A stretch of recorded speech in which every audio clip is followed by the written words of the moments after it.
So thanks for coming. It's the end of the day, so I really appreciate it. And let's start off by getting vulnerable. I actually thought this room would be empty, so I'm very pleased to see so many of you here. Okay, a quick background. I am Cherry, and I'm an accessibility expert. I've collaborated with teams of many different disciplines on everything from workshops to accessibility reports, inclusions with art, narrative, and writing teams. Past work includes giants like Ubisoft, Xbox, and Microsoft Studios, all the way through mid-sized AAA like Guerrilla, and indies like Gambrinus. Oh yeah. In the words of Ben Schroeder, I also practice ultraviolence, but for feelings, so get ready. My disabilities affect my memory and speech and are an excellent excuse to break the rules, so I also read my presentations. Content warning. I will be discussing difficult things relating to disability, death, stigma, and mental health. If you need to leave at any time, please do. I have a lot to cover, so I'm afraid it's unlikely there will be time for questions, but please remember if you have any to catch me afterwards. If there's enough of us, we'll move to a wrap-up room. Otherwise, I'm happy to answer you on Twitter, so always feel free to get at me. So, representation, excuse me, I'm already breaking up. It's a loaded subject. I'll set the scene with some words from Emily Grace Buck, who is a wonderful narrative designer that you should all follow on Twitter. You can't do narrative design in a social, cultural, or political vacuum. You're providing players tools to live a story. Their story is informed by the real world. If you're not considering what your players, all of them, might want to do and how they might feel at every moment as they experience the stories in your game, you're not doing narrative design. Thinking intersectionally isn't a plus, it's a must. As the pace picks up with accessibility and more disabled people are playing our games than ever before, it's perhaps time to have a frank discussion on inclusion. I'm pretty sure this is the first ever talk at GDC on disability representation, so no pressure. According to Twitter, people really like my title. I gave version 1.0 of this talk at the Games Accessibility Conference in Paris last year and got a similar response. But it's more than just a clever nod to a very famous game. It embodies what I truly feel needs to change about how we view disability. Working in games so often means pouring our heart and lives into them, and it can be hard to hear criticism, so I want to reassure you that it's not personal. I really don't think games that get representation wrong are bad games. I truly appreciate every one of you. I just think that the mistakes we make are often down to gaps in knowledge and experience. But, oh, I went ahead. We do that sometimes. But I'm not a monolithic voice for all disabled people. While I've done my best to bring in perspectives from the larger community, at the end of the day, I'm just one person. I always struggle with how to give 30-minute lectures without an hour-long intro on disability culture, and today is no exception, because bad representation derives from social stigma. Well, here's my story in a nutshell. Until my late 20s, I didn't consider myself disabled. Then I took an arrow to the knee, which is not true at all. I wish my story was that cool. I lived with a lot of undiagnosed physical and cognitive disabilities, which meant difficult times and unique stigmas. At 31, I had a sudden stroke when an artery supplying my brain tore. I wasn't even doing anything cool, like pumping iron or crashing a sports car. I was slowly walking back from my coffee break at the beach. It turned out my physical disabilities are degenerative, and at this point I found myself in and out of hospital, trying to rediscover who I was. I learned a lot about how negatively I viewed disability. I found vocabulary and culture and figured out why I'd always struggled so much. It was a revelation. By being forced to acknowledge it, I could finally see myself and my disabilities positively. It's what you make of your situation that defines you, Lara Croft in Shadow of the Tomb Raider. A common phrase we hear is that we shouldn't let our disabilities define us, but of course my disabilities define me. And I don't just let them, I work hard to make them a positive part of me. They're an inescapable part of who I am. I experience the world through my disabilities every day, all with things like chronic pain. I'm proud to be defined of what I make of my situation. I want to celebrate it. If Lara gets that, why can't everyone else? All right, myths and stereotypes. Surprise, I use a wheelchair. I actually asked them to move a table so I could make that joke. So. People wrongly assume all wheelchair users have total paralysis, but there are so many other reasons for using one. For me, it's multifaceted due to my muscles, pain, and frequent injuries. Lots of us can stand up or even walk a little bit with the help of crutches, canes, or walkers. It's not a miracle or someone faking. Yes, I have had people yell this at me, including in a hospital of all places. Here's a list to inspire you when you're thinking of including wheelchair users in your games. This might not be exhaustive, but they are common reasons to use a wheelchair. Muscular weakness, amputation, severe fatigue, bone or muscle malformations, chronic pain, bone and soft tissue fragility, a risk of injury or falls, motor control and movement disorders, and even more. The type of wheelchair we use depends on our disabilities and the cost, but somehow the most common wheelchair we see in games are ugly, heavy things that have rarely been used outside of hospitals, airports, and other temporary situations for more than 30 years. Cloning wheelchair assets looks pretty silly too. I've never met anyone with the exact same wheelchair as mine, and I'd love to see more power chairs. Here's a hot tip. If you're Googling for manual wheelchair reference, use the term everyday wheelchair, not just wheelchair. As you see, the results are quite different. More ideally, work directly with people who use them so you can learn more about how they work. Another myth. Autistic stereotypes, nonverbal kids, savants, or men who lack empathy to the point of hurtfulness or violence. The biggest issue with autistic characters is we're rarely written as fully developed people. The most famous and 30-year-old example, Rain Man's defining traits aren't even autism like most people think. It's something called savant syndrome. We have personalities, we're as human as anyone else, even if we move or communicate differently. Most stereotype breaking of all, my empathy can be so intense it overwhelms me, but I don't process emotions or sensory information very well. I do actually like trains, but I'm also incredibly enthusiastic about birds and can sort of talk to cats, and that's only half a joke. The fictional characters who I think are most autistic aren't usually written as such. Futaba from Persona 5 was extremely autistic, but she was described as a shut-in. Similarly, Hilda, the Netflix cartoon, has many qualities as a young autistic girl, but it's likely accidental, which doesn't really count because it doesn't foster the wonderful sense of acceptance, inclusion, and being seen that can be so powerful with deliberate inclusion.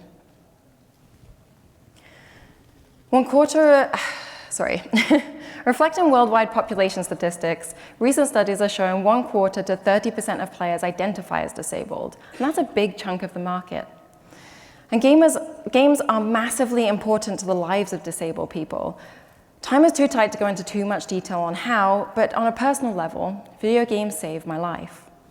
I said this during a design sprint with the studio who make Gears of War. I meant it half-jokingly, but as always, I didn't realize how deeply I meant this until I met the eyes of one of the developers, and he quietly and vulnerably said, "Me too." Regardless of who we are, this can be our most profound common ground. It's one of the things that makes us so passionate in our work. Games have helped me through so many difficult times, all through my life, but maybe nothing greater than through pain and degenerative disability. So, if 1/4 of players are disabled, why are less than 1% of our game characters? Whether it's hiring practices, community efforts, creator platforms, or representation, disability is often forgotten from larger diversity efforts. Even if it's not intentional, by not explicitly including us, you're excluding us. It both matters how often and how we're represented in games, maybe for no greater reason than how it feels. The lack of representation, or even worse, bad representation, can reinforce stigma. Everything from ideas that disability should be hidden, it makes us worthless, evil, untrustworthy, a burden, or even whether we should want to die. More on that in a moment. It can cause rifts in friendships when we talk about it, or it can acutely affect our enjoyment of a game. It can incite and underpin onslaughts of hatred and toxicity when gamers use slurs like retard to shut us up. Negative representation can impact our mental health and self-esteem on every front. To put it simply, it alienates us. Conversely, the feeling of seeing even a glimpse of who you are in a positive light is profound. It's a nudge that you're not alone, and more importantly, you're welcome. A little indie called To the Moon was one of these moments for me. When I started playing, I had no idea that it was relevant to me. So when it captured so much of what it's like to be autistic, I cried. And I don't mean I got teary and could hold it together. I mean I openly sobbed, breathless, wordless, and completely broken. Of course, this was live on the internet for everyone to see. I was an absolute mess. I'm not kidding, but this segment goes on for 20 minutes. It unlocked feelings I had no idea were so intense, that when I finally saw even a shadow of myself, how powerful that would be. The way one of the autistic characters experienced the world and the barriers she faced was so familiar. Through a deeply affectionate lens, the story told of how hard she fought. She had autonomy, desires, and opinions. She wasn't a burden, and she had a profoundly meaningful relationship. The delicacy and beauty were unparalleled. Inclusion is so powerful. I deeply adore games because they are great experiences and conduits, no matter the scope or genre. As storytellers and world builders, you have the capacity to move hearts and souls like no other industry I know. Hashtag disability representation matters. I asked people on Twitter how being represented makes them feel, and the responses I got were overwhelmingly about belonging and visibility. I particularly like Jamie Knight's response. If I exist in the game world, it helps me to persist in the real world. It helps me see a space, event, or community I can be a part of, rather than feeling like a permanent outsider. At the end of the day, that's what it comes down to for disabled people. We already feel like outsiders. Games transcend that. Disabled people are still often segregated, whether we're stuck at home or when sitting in less desirable sections on transit, music venues, sports arenas, or cinemas away from our friends. Sometimes we can't even access basic facilities like toilets. Too many bars, restaurants, clubs, cafes, shops, parks, and more still aren't accessible. Even if we can get into buildings, things like table height or limited space exclude us. Regardless of the poor state of representation, we're less segregated in games. We feel less alone and undesirable. Take this tweet, for example. Sorry, this one makes me very emotional. Daughter is autistic. She doesn't fit in. She doesn't get praise outside of her close family. During the first Forsaken mission, her favorite character told her Divas would be proud of her. She cried. Thank you, Bungie. You have no idea how much this means. From Andraste Blaze. So what about escapism? I know people who don't want to be reminded of their disabilities. They just want to feel stronger, more powerful, and in less pain. Sometimes it's just about having fun. I understand this. I'm in pain constantly, and I'm weaker than a 6-year-old. I've spent hundreds of hours in Horizon Zero Dawn, losing arrows with a ridiculous accuracy and strength, sneaking around in the grass like my knees aren't made of glass. I don't want to replace this facet of gaming.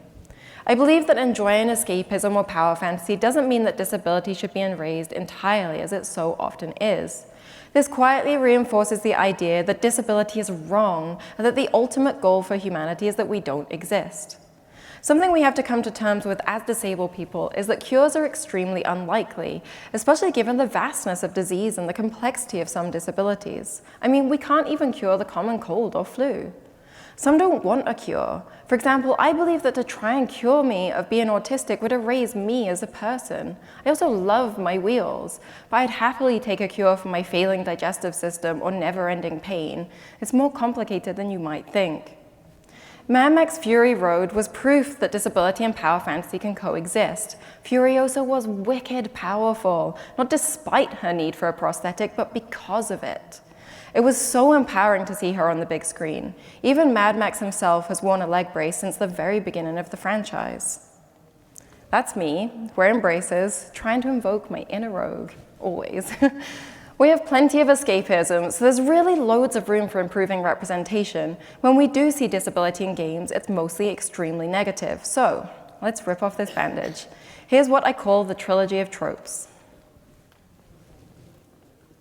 We all know the squeaking of a wheel, the empty wheelchair rolling into a creepy hallway. Disability is often used to frighten people. The stigma is so pervasive, it took me 2 years of being progressively housebound to work through it mentally. Disability can sometimes be scary to the person going through it, but it shouldn't be horrifying to other people. It's similar to the difference between laughing at someone and with someone. The empty wheelchair is probably one of the most used pieces of a creepy environmental storytelling after human skulls. It's definitely the most common way to encounter a wheelchair in games. In Fallout 4, I saw the same bulky, unfuturistic wheelchair about 563 times throughout the entire world. Now, Bloodborne has empty wheelchairs and wheelchair-using enemies. On one hand, it's cool to think that these enemies are fully capable. Once I saw one of them miraculously descend a flight of stairs without tipping over, all while shooting me. To quote the quote on this slide, "I feel so emotionally ravaged by this game, and not in a good way," was not about the notorious difficulty. While I loved playing the game, the awful way wheelchairs were used crushed me. To top it all, the story ends with the player's character being trapped into the wheelchair, implying that it's a terrible cycle of fate doomed to be repeated forever. Apparently, being disabled is the ultimate horror in a world that's nothing but nightmares that killed you 194 times. Yes, I counted. It's left a wound that's prodded every time someone tells me how much they loved the story. Despite the common narrative that we're trapped in our wheelchairs, bound to them against our will, for many of us, they give us freedom.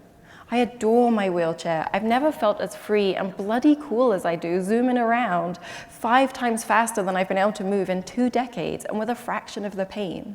It's a beautiful piece of engineering too, and it's not at all creepy. This is where I'd pop a wheelie, but it probably isn't the safest thing to do on stage. Our body's mind, or the devices we use, shouldn't be used as a threat to make players feel scared. I'm tired of the same old depictions of disability and mental health that reinforce the negative ways others see me, and it doesn't come down to one game. It's like drops in an ocean. When disability is often seen as worse than death, maybe it's natural to assume we want to die. Disabled people face death for many reasons, from terminal disease to serious accidents. Or, like me, I live with the risk that my body can break down without warning. I've cheated death several times. Humans are survivors because life is so worthwhile, even with disability or pain. Why is it so easy to imagine non-disabled characters doing anything necessary to survive a horrifying apocalypse? When it comes to disabled characters in mundane settings, they probably want to die. In Life is Strange, Chloe becomes profoundly disabled due to a car accident. The player, as Max, is presented with the dilemma of helping her by killing her or forcing her to keep living a life with no friends and nothing to do but stare at blank walls while in a lot of pain. Perhaps a more important story to explore would have been about quality of life. Why and how is the world failing Chloe that she's been left with this as her only wish?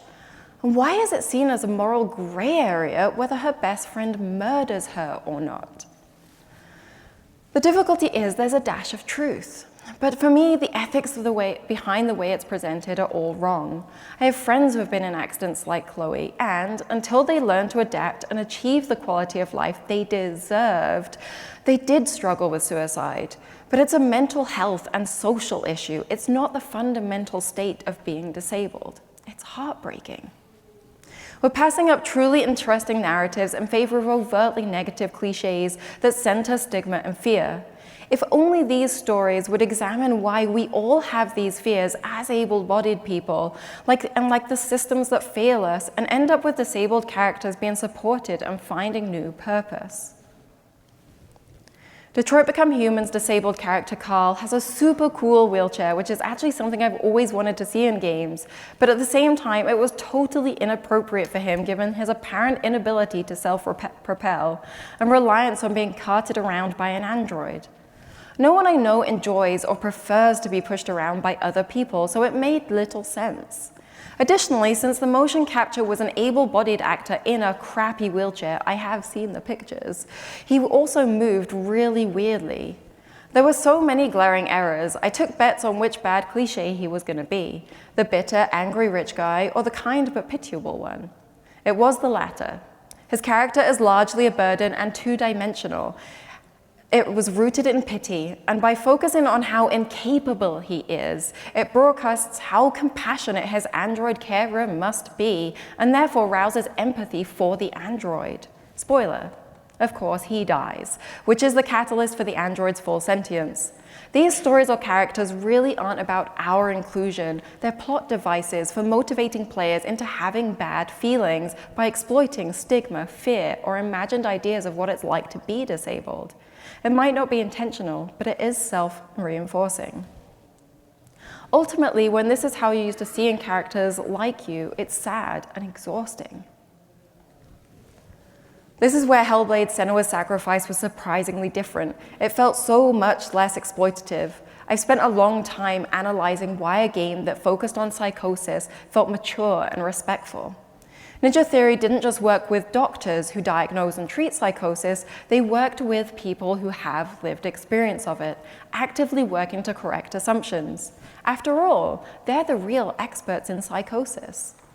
In other avenues of diversity, we understand the importance of having marginalized people tell their own stories.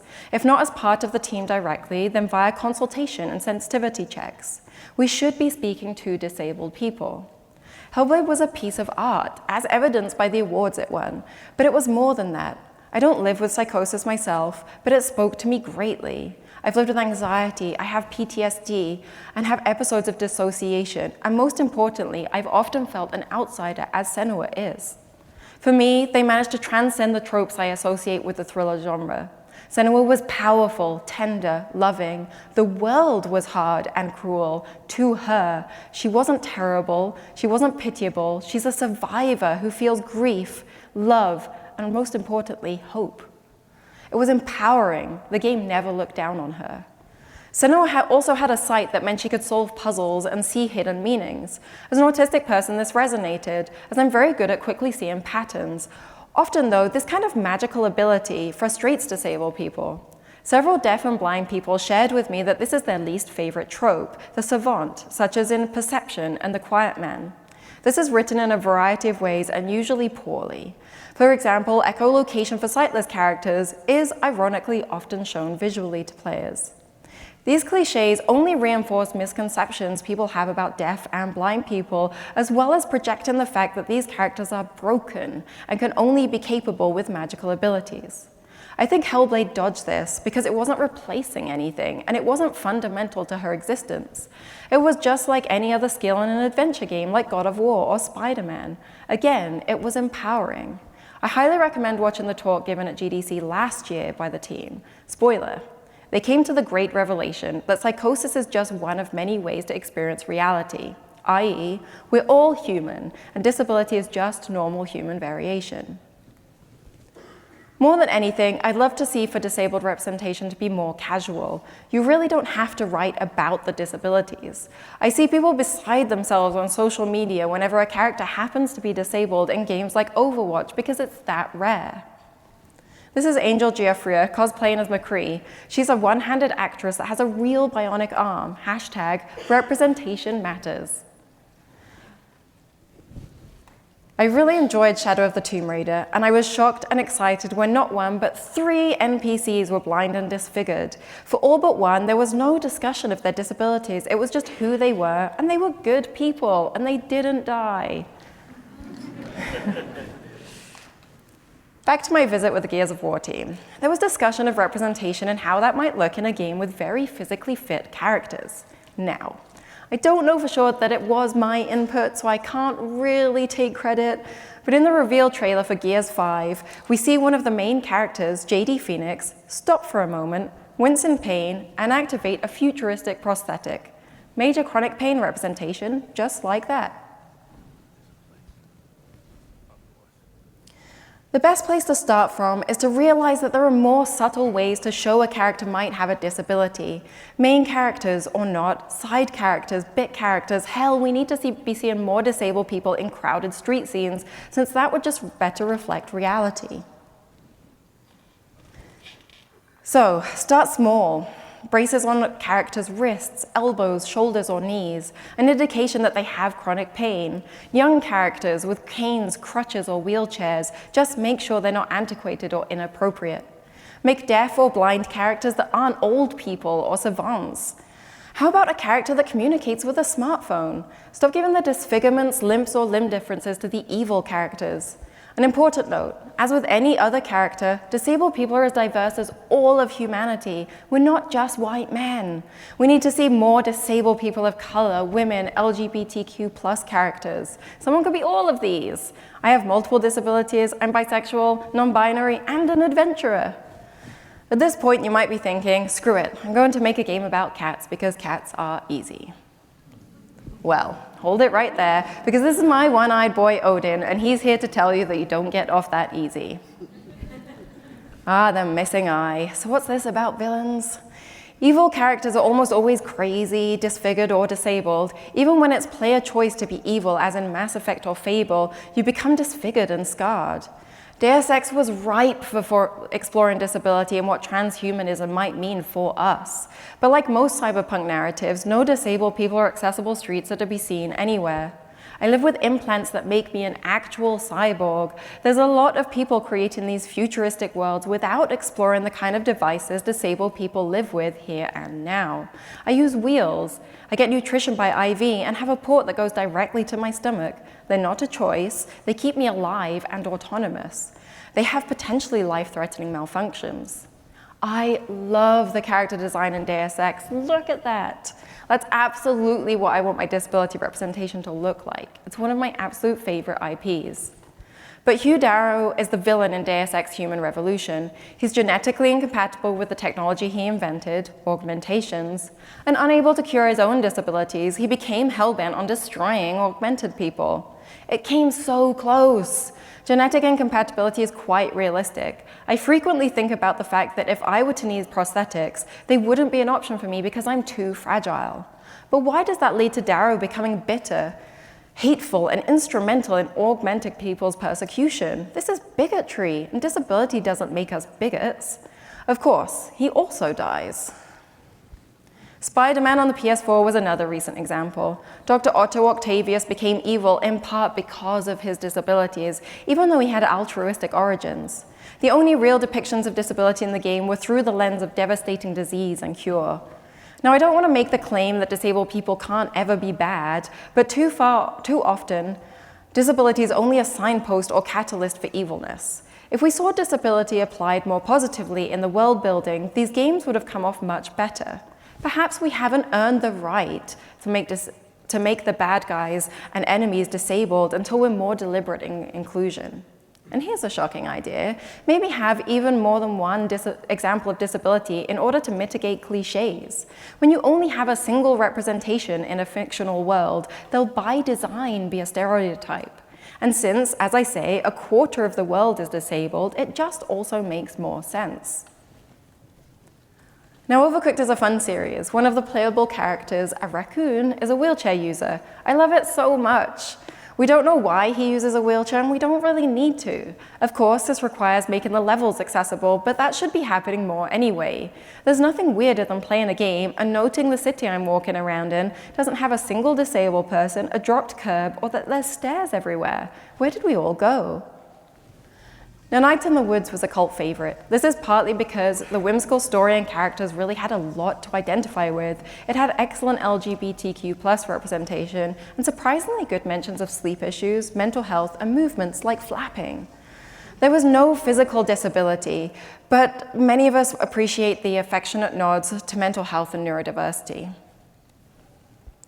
So Hammerlock in Borderlands 2 was probably one of my favorite disabled NPCs. He had robotic, well, half his body was robotic.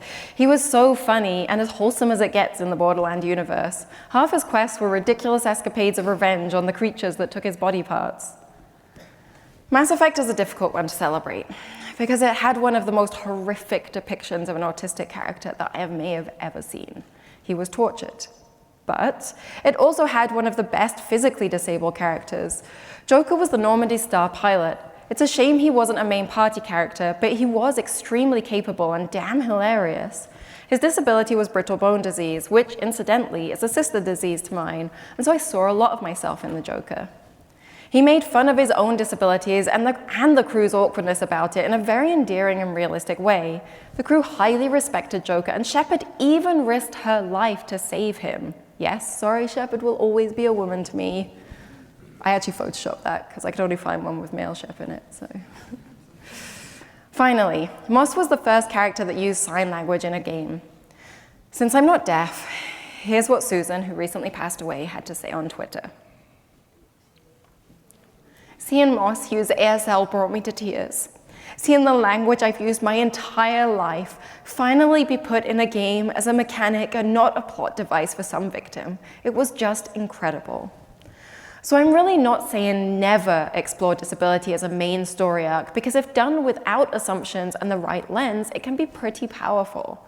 Otherwise, we're still at a point that even when it's not overwhelmingly negative, stories about disabled people aren't exactly positive. Now, the wheelchair in The Surge is a total surprise as you take hold of the controls. I was so excited that I actually squealed out loud and spent an hour wheeling around where there was no game content because I knew the inevitable was likely coming. The wheelchair wouldn't last. The inevitable cure takes the form of an exosuit, which is a common plot device along with magical medicine. Much like Deus Ex and Spider-Man, the assumption seems to be that all disability must be cured and that technology will be the answer. The end of the game is again contempt and fear of the wheelchair, with it being used with horror to taunt the player. I have really convicting feelings about The Surge because I love the game. In the end, I'll always fondly remember wheeling around an empty, boring train station, enjoying somewhat accurate wheelchair physics for the first time ever.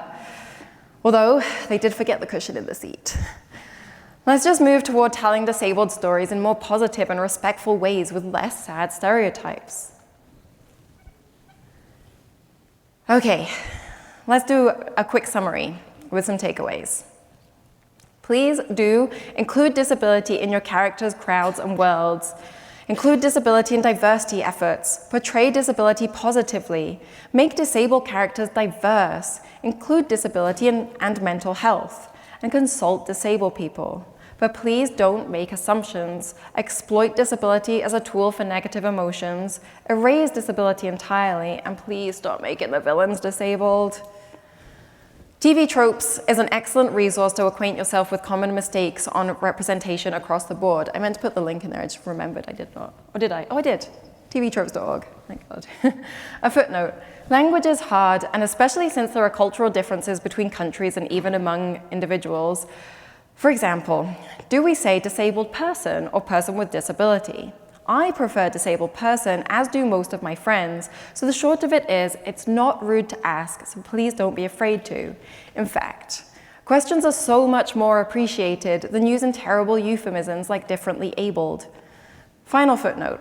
As an accessibility expert, I have to ask, if you're going to feature stories about disabled characters, please do your best to make the games physically and cognitively accessible to those players themselves.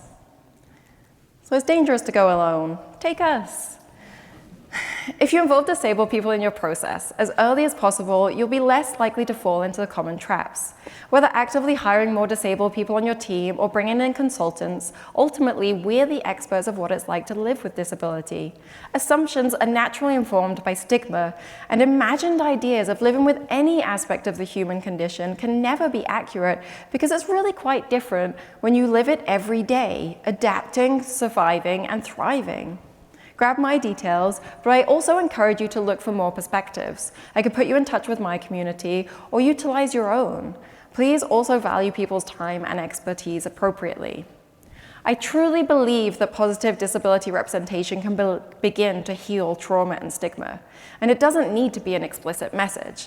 At the moment, we often just don't exist on a fundamental level in games.